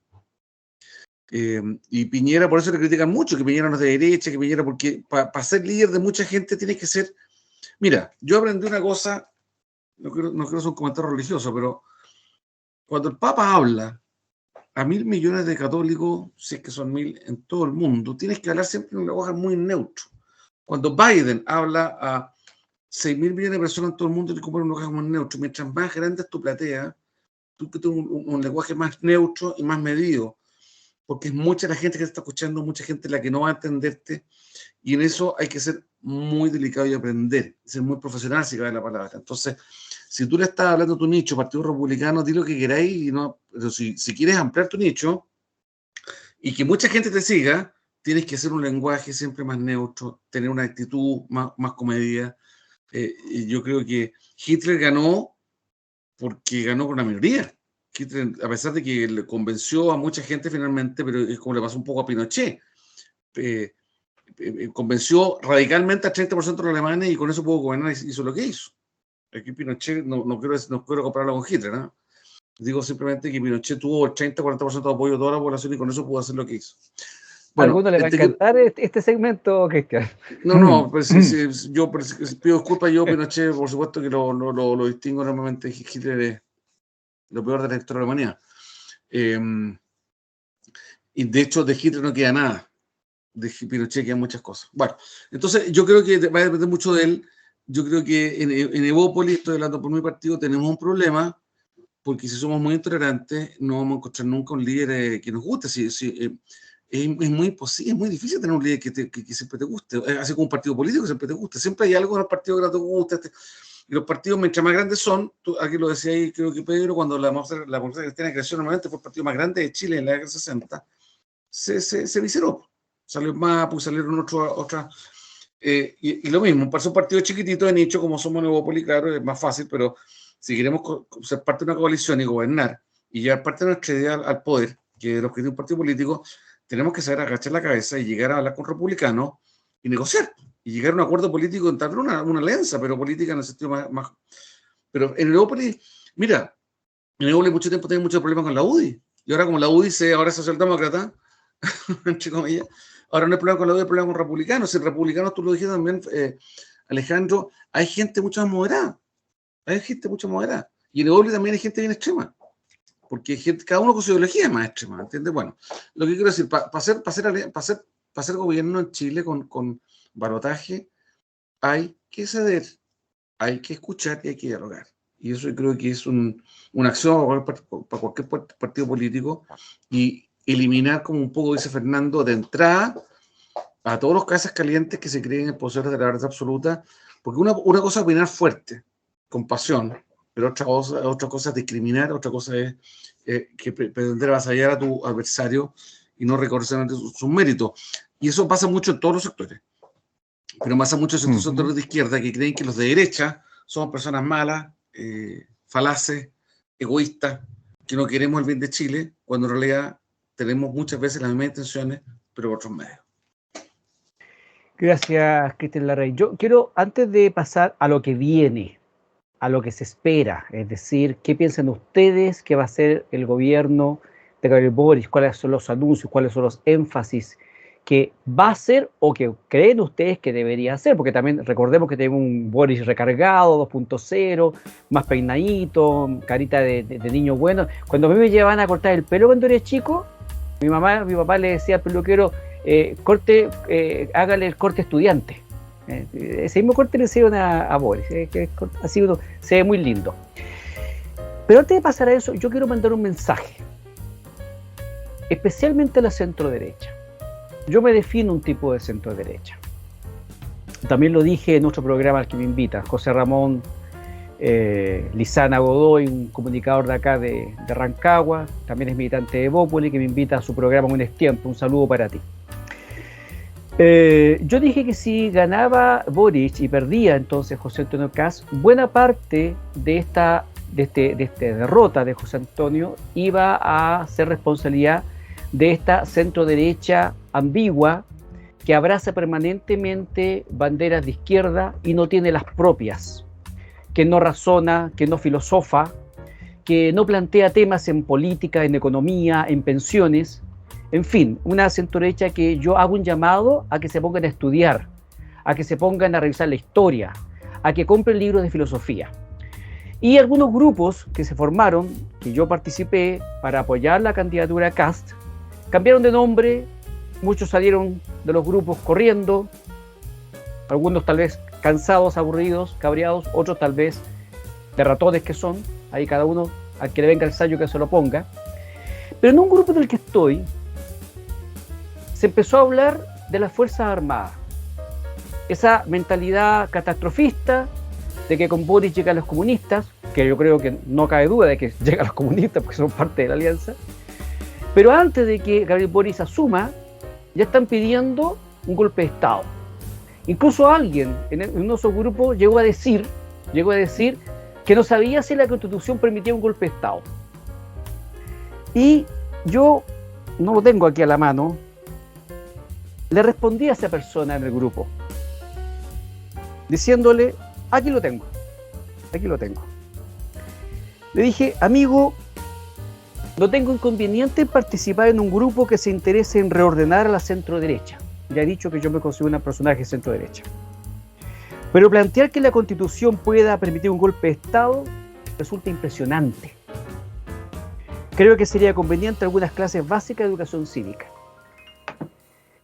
Si dentro de la derecha se sigue teniendo este tipo de conversaciones, la centro-derecha está sonada. O sea, paren la cuestión. 10 años discutiendo de pensiones y la derecha no ha sido capaz de mover el péndulo hacia una solución de pensiones. Lo conversé, yo lo dije, yo conté mi experiencia, que me habían invitado al comando de Sebastián Sichel y estuve en un grupo de estudios constitucionales. Y yo hablaba y le decía a la gente, encabezada por el abogado Eugenio Evans, yo le decía, a ver, es que si no nos ponemos de acuerdo en priorizar algunas cuestiones básicas, como por ejemplo la salud, entonces la izquierda extrema va a seguir fregando. Porque efectivamente el país ha crecido, pero la brecha económica también se ha acentuado. El chileno hoy día no es pobre, no podemos decir que el chileno es pobre, porque ha mejorado su situación económica. Pero basta una enfermedad catastrófica para que quede en evidencia la vulnerabilidad de las familias chilenas. ¿Y qué me decían a mí en ese grupo? No, es que no es así, si la gente quiere otras cosas. Y eso es parte de lo que la candidatura de Gabriel Boric, con cantinfleo, con eslogans, porque yo no le creo nada a Boric ni a su gente, pero con cantinfleos y con eslogan lograron convencer que sí lo podían hacer. Entonces, quiero mandar este mensaje porque Gabriel Boric lo puede hacer muy mal, el Frente Amplio lo puede hacer muy mal, el Partido Comunista lo puede hacer muy mal, y que ojalá me equivoque, que lo hagan bien, por el bien de Chile, pero yo creo que lo van a hacer muy mal. Pero si la derecha sigue con este tipo de reflexiones, con esta forma de pensar, pensando en que los militares van a ir a resolver el problema, y no poniéndose en los pantalones de la clase media, que una enfermedad catastrófica lo saca totalmente del equilibrio económico y pasan de ser clase media a bajar al rango de la pobreza o al endeudamiento permanente de años usando tarjetas, reventando las tarjetas. No tengo nada contra las tarjetas, no tengo nada contra el consumismo y que la gente disfrute y se compre el televisor de 120 pulgadas si quiere. Pero no puede ser que una situación social o la educación u otra pretensión termine capturando la capacidad adquisitiva de la familia y comprometiéndola por el resto de su vida. ¿Por qué digo esto? Porque lo que viene ahora es importante. Yo no creo que el gobierno de Boric lo vaya a hacer bien. Creo que ahora viene un tremendo problema y ahora abro el espacio entonces a esta conversación. Disculpe que me haya tomado estos minutos para expresar esto que pienso, porque las expectativas del pueblo con Gabriel Boric son muy altas. Yo creo que el discurso que hizo el domingo de Boric fue horrible. Debió haber bajado las revoluciones. ¿Qué hizo Boric el día domingo? Siguió planteando y replanteando lo que prometió en campaña. Boric no va a poder poner el sueldo a 500 lucas, como lo planteó. No va a poder reducir la jornada laboral y si lo reduce, va a quedar la embarrada con las pymes. Así que yo creo que la luna de miel de Gabriel Boric con sus electores va a ser cortísima después de que asuma el 11 de marzo de 2022. Abro este espacio de conversación para que los panelistas, en este último momento de este segundo segmento y final del capítulo 10, segunda temporada de Ciudadanos en Línea, nos cuenten cuáles son las expectativas del gobierno de Gabriel Boric. Pedro Iturrieta. Alejandro, esa es la gran incógnita, lo hemos venido abordando tangencialmente, hemos hablado de la flexibilidad del programa, del candidato y bueno, finalmente es el hecho consumado de la elección de Gabriel Boric la que nos lleva ahora a preguntarnos con total propiedad cuál es el devenir.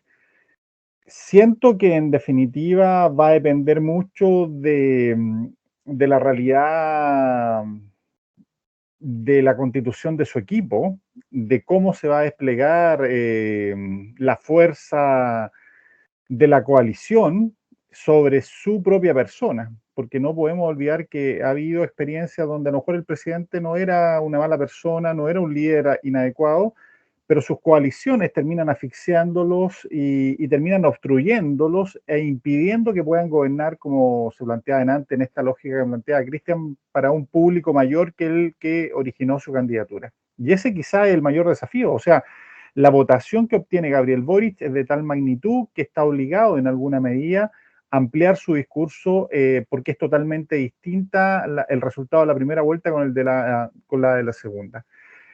Pero si a eso tú le agregas un ambiente contencioso que se va a agravar o se va a, de alguna manera, acentuar en este nuevo escenario parlamentario, porque así va a ser, porque además el escenario político que dictaminó el país es de una cierta paridad de fuerzas, puede ser una situación bien compleja. Entonces, creo que el discurso en la parte de tender puentes que planteó Gabriel Boric, ojalá que sea así, ojalá que no haya una predominancia hacia la hegemonía, porque de lo contrario creo que hoy día las voces que se van a escuchar del otro lado van a ser voces más enérgicas y probablemente esto se va a tensionar. Y probablemente en ese escenario no se avance, se estanque y se empantane como nos hemos empantanado en los últimos 12 años, donde la situación de las pensiones que tú señalabas, la situación de la salud, que son prioridades y que gatillaron con mucha fuerza lo que fue la revuelta social, es responsabilidad finalmente de los políticos, del cuerpo político en general, que ha sido incapaz de dialogar, de llegar a acuerdos, porque se ha demonizado el llegar a acuerdos, cuando el llegar a acuerdos es un elemento central en la política de consenso y de diálogo y democrática, porque lo otro es ir a garrotazos e irse a las patadas. Ahora, por eso mismo hago el énfasis de no sé hasta qué punto él va a lograr el control y de qué manera va a lograr orientar él a su coalición. Él no pertenece, y con esto quiero terminar, él no pertenece al partido mayoritario de la coalición, ni al segundo. Convergencia Social es un partido más bien pequeñito, es un partido quizá con personalidades relevantes, pero el primer partido es el Partido Comunista y Revolución Democrática. Y ahí yo creo que en ese juego de fuerzas, tal como tú planteas, si lo viéramos como una cosa de acciones, vamos a ver qué exigen los accionistas mayoritarios. Si esta cosa, eligieron el gerente para ponernos en el tema comercial, pero los accionistas son los que ponen la agenda y exigen resultados. Y eso uno no lo puede desconocer, porque yo, si de algo soy admirador, que no es del presidente Piñera, es del realismo político. Esa es mi lógica a todo evento. Y el realismo político indica que finalmente los presidentes están subordinados muchas veces a sus coaliciones y si no logran imponer, Piñera lo vio también, no se olviden, no quiero irme solamente ahora, y Piñera lo vio con Renovación Nacional en su primer gobierno, se pasa mal. Y espero para que esto avance bien, primero que Boric tenga fuerza y respaldo en las espaldas para poder alinear a su coalición. Espero que escuche a las fuerzas que con la experiencia están desgastadas, están desvirtuadas como la antigua Concertación, pero también las escuche. Y finalmente que ese tender puentes también sea un hecho, porque si va por la vía hegemónica, hoy día, por lo menos este Congreso, no es la convención donde ahí hay, obviamente, para hacer y darse gustos personales, pero el Congreso que tenemos hoy no va en esa línea. Oye, la analogía del gerente es interesante. En la empresa, los gerentes son los fusibles que se queman o explotan cuando las cosas andan mal. A propósito de Convergencia Social, decir de que hay una disputa, una junta de vecinos por ahí que le está peleando el nombre al partido de Convergencia Social, que dice que se lo copiaron a ellos. Fernando Palma, ¿cuáles son tus apreciaciones respecto de las expectativas que impone, que genera Gabriel Boric? Son muchas expectativas. Estamos de acuerdo todos. Y desde mi punto de vista son muchas más las expectativas que se dan. Y lo voy a ejemplificar entre paréntesis una cosa, que el hecho de tender puente y que permita poder desarrollar una amistad, una convergencia, una convivencia, yo espero que sea, por ejemplo, la relación de amistad que tengo con mi amigo personal, Alejandro Pujá, que así como él se califica de centro derecha, yo me califico como una persona socialdemócrata. De hecho, ustedes, mis queridos contertulios, se han dado cuenta. No se había notado, ¿no? Pasaste piola. Ahí, disimulada. Ay. Pero aún así, a pesar de, como digo yo soy una persona creyente. Y como soy creyente, estoy obligado a tener esa postura ya desde el punto de vista político, porque es, desde mi punto de vista, la forma de servir al prójimo. Dicho esto,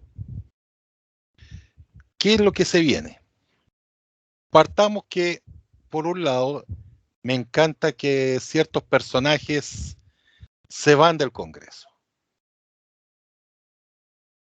Se nos va Jacqueline Van Rieselberghe, se nos va Ena von Baer, se nos va Guillermo Tellier, que ese tipo de personajes, excelente que se vayan. A raíz de esto, así como vemos a nivel de la política general, hay un cambio de generación, hay una nueva generación que toma la posta. Esperemos que se va a dar más o menos lo mismo dentro del Partido Comunista. Porque ya como peso específico, Tellier, Carmona, ya cuando termine la convención, el mismo Gutiérrez, tienen que ir en retirada. No nos olvidemos que son la generación de la época del golpe. Son los que vivieron la clandestinidad, son todos los que vieron que se les derrumbó el muro.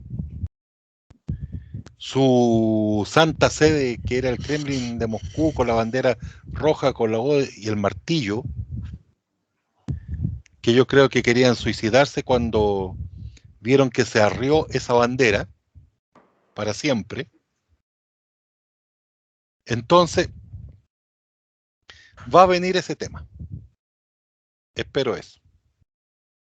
Desde el punto de vista del gobierno Boric va a actuar mucho en consonancia con la convención. Y es más, yo me atrevo a decir que este gobierno Boric va a ser un gobierno de transición. Nada más. En que cuando salga la nueva constitución va a tener un artículo transitorio que va a decir que todos los cargos cesan y elecciones en 90 días. Yo la juego totalmente. O sea, Así sería que, bien de transición realmente entonces. Un gobierno como de 6 meses. ¿cuánto es lo más que podría ser? Un año. Claro. Gobierno, un año, a lo sumo, un año y medio. No más. Claro. Considerando que está pendiente si se va a extender o no el periodo de la convención de 9 a 12 meses. Claro. Algunos querían más, pero eso sí que parece que es imposible. No, puede que salga, puede que alarguen el funcionamiento de la convención, pero resulta que sería impresentable que a ese ya 9 meses más 3 meses, claro, ese nuevo plazo de extensión pasara más allá de 6 meses, sería impresentable. Sí, no parece. Además, considerando todas las demandas que hay, porque mal que mal, el entorno está todavía en ebullición. Claro. Todavía está en ebullición el entorno. Entonces, puede quebrarse. Si en estos momentos ahora lo que tiene que hacer la convención es ya recoger todas las opiniones y empezar a hacer un trabajo sistematizado. Por lo menos lo que se comenta, que ya hay un montón de borradores ya listos. O sea, la pega ya está, se dice que en un 50% hecha.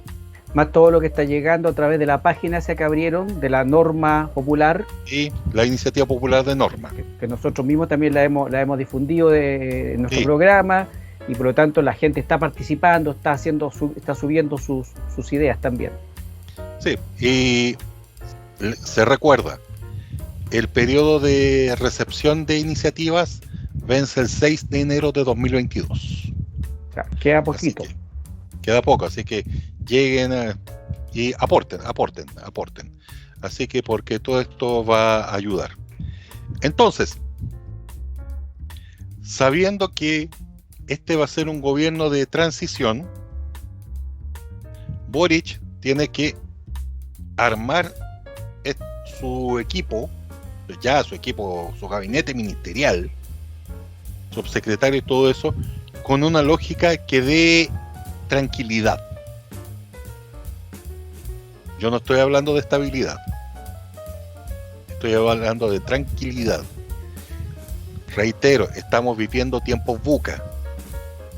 ¿Qué es VUCA? Volátil, incierto, complejo y ambiguo.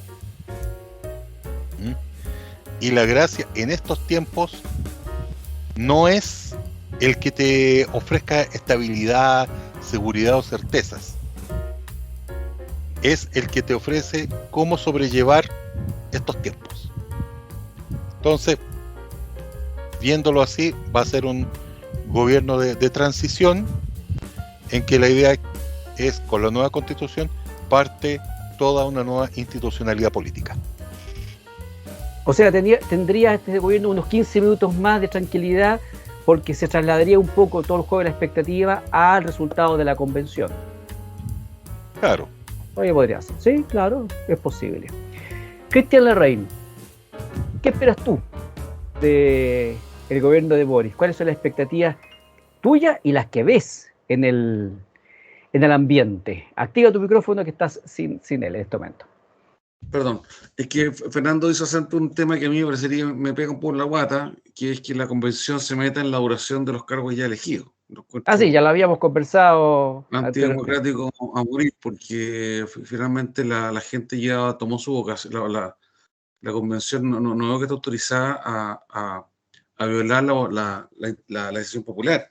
Tan contundente como esta me parece, me parecería sumamente inmoral. No digo que no quieran hacerlo, pero sería una grave razón para votar en contra en el plebiscito de salida.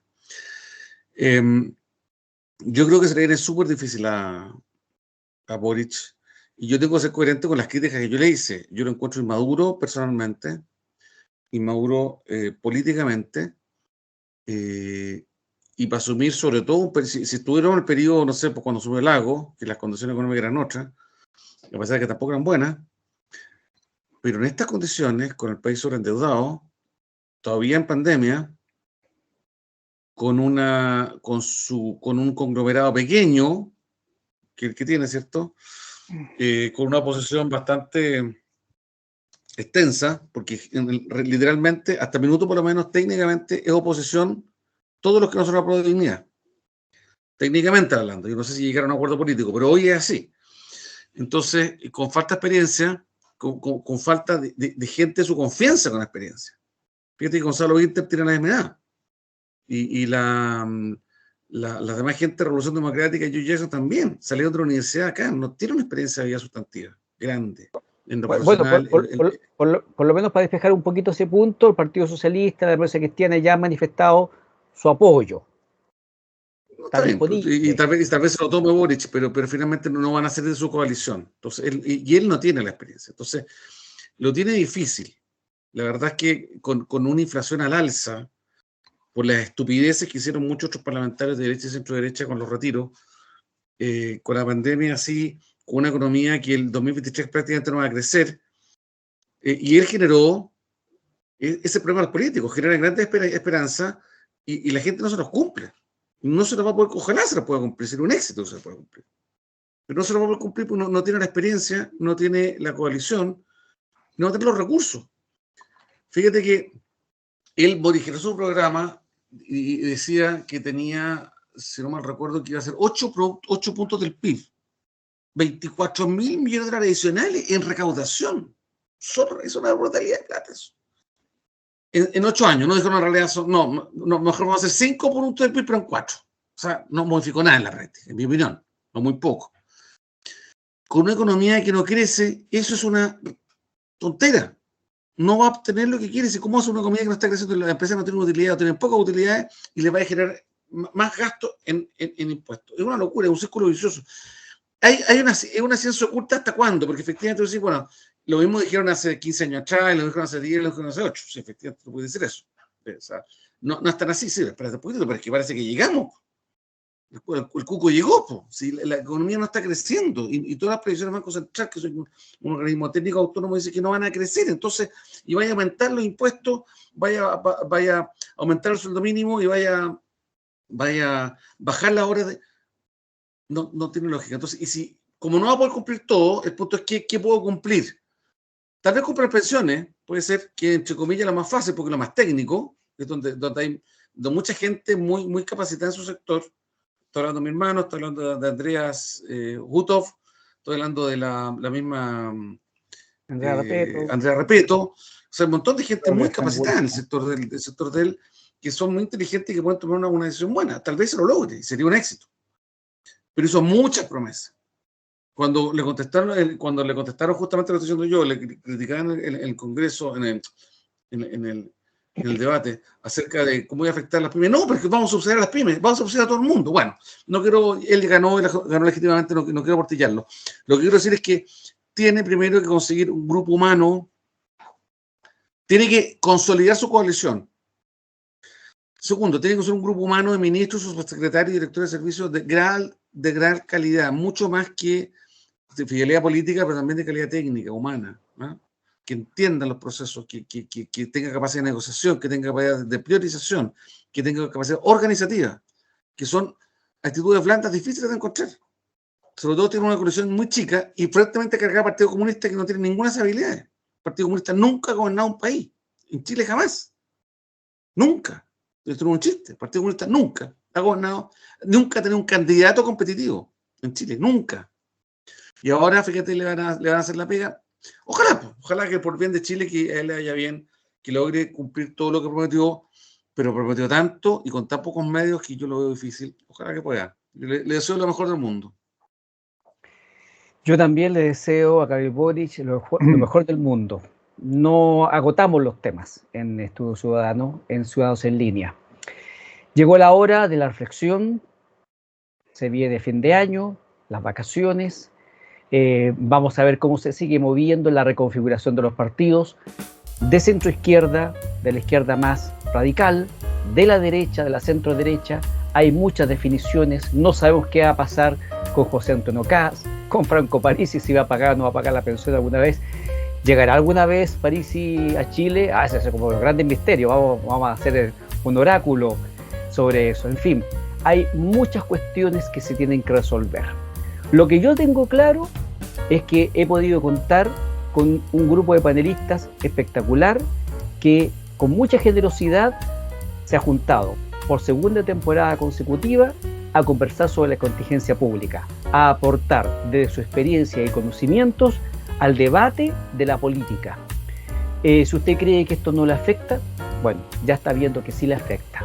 Si usted cree que tiene que irse a la playa para la segunda vuelta, bueno, ahora usted puede estar muy feliz o puede estar muy triste. Lo que tengo claro es que este equipo ha tratado de hacer un aporte al debate nacional y creo que lo hemos logrado. Creemos que hemos logrado iluminar, creo que hemos logrado entregar algunas pistas, algunas claves para que la gente entienda cómo se mueve, de dónde viene y hacia dónde va la política. Si seguimos vivos, ténganlo por seguro que vuelve Ciudadanos en Línea el año 2022. ¿En qué momento? No lo sé, porque va a depender de muchas cosas. Si se alarga o no se alarga la convención, si se acorta o no se acortan los periodos del presidente de la República o del Congreso. O sea, la verdad es que el año 2022 está totalmente en blanco y para escribirlo. Estudio Ciudadano seguirá operando, seguirá trabajando en la medida de lo posible para hacer esto que ha sido hasta el día de hoy, un espacio de conversación tolerante, con altura de mira, tratando de integrar a todos los sectores, a las distintas sensibilidades, para tener una conversación de cara al país y poder entonces aportar al mejoramiento de la política que a todos nos afecta, nos guste o no nos guste. Pedro Turrieta, Cristian Larraín, Fernando Palma, muchas gracias, queridos amigos, por el aporte que han hecho durante esta temporada y espero tenerlos próximamente en nuestras conversaciones, en nuestras entrevistas, porque Estudio Cerrado también se va a hacer todo un análisis, vamos a ver nuestros puntos positivos, nuestros puntos negativos, para ver de qué manera nos replanteamos para seguir trabajando el año 2022 al servicio de nuestro país. Les agradezco la sintonía, a los seguidores que nos ven, que nos comparten nuestros contenidos y, como siempre les digo, nos vemos en una próxima ocasión, Dios mediante.